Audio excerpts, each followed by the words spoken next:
ಕೇಳಿಲ್ವ ಯಾರು? ಕೃಷ್ಣಂ ಒಂದೇ ಜಗದ್ಗುರು ಯಾರು ಕೇಳಿಲ್ಲ? ಕೇಳ್ಸಲಿ ನಾನು ಹೇಳೋದು. ನಾನು ಯಾಕಿಂದ ಹೇಳ್ತಿದ್ದೀನಿ ಅಂದ್ರೆ, ಅದೇ ನೀವು ರಾವಣನ ತಗೊಳ್ಳಿ. ರಾವಣ ಹುಟ್ಟಿದ್ದು ಬ್ರಾಹ್ಮಣರು ಹುಟ್ಟಿದ್ರು ಅಲ್ವಾ? ಆದ್ರೆ ಆಗಿದ್ಯಾ ನಾವು ರಾಕ್ಷಸ? ನಾನು ಯಾಕೆ ಹೇಳ್ತಿದ್ದೀನಿ ಅಂದ್ರೆ, ನಮ್ಮನ್ನ ನಾವು ವಿಕಸನಗೊಳ್ಳೋದಕ್ಕೆ, ವಿಕಸನ ಅಂದ್ರೆ ಎವಲ್ಯೂಷನ್ಗೋಸ್ಕರನೇ ನಮ್ಮ ಸ್ಟೆಪ್ ಅನ್ನ ಮುಂದಕ್ಕೆ ತಗೊಂಡೋಗೋದಕ್ಕೆ ವಿ ಆರ್ ಆಲ್ ಬಾರ್ನ್.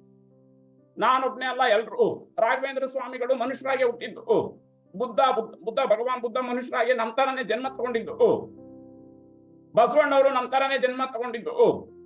ಹೌದಾ ಇಲ್ವಾ? ಹೌದು ಸರ್. ಸರ್ವಜ್ಞ ನಮ್ಮ ತರನೇ ಜನ್ಮ ತಗೊಂಡಿದ್ದು. ಮಹಾತ್ಮ ಗಾಂಧಿ ನಮ್ಮ ತರನೇ ಜನ್ಮ ತಗೊಂಡಿದ್ದು. ಅವರೆಲ್ಲರೂ ಯಾರು ದೇವರಲ್ಲ.